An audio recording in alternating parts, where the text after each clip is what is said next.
তোমাদেরকে আজকে দেখাবো পরবর্তী ভিডিও টুনটুনি পাখির বাসা দেখাবো। বরিজের ভিতরে পান গাছে হয় টুনটুনি পাখির বাসা। টুনটুনি পাখির ডিমও দেখাবো। দেখো বাসা, দেখো টুনটুনি পাখি ডিম পেড়েছে। দেখো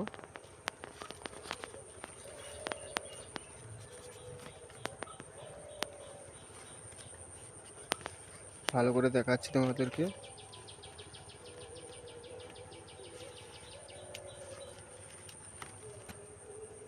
দেখো ডিম, দেখো 3টে ডিম পেড়েছে।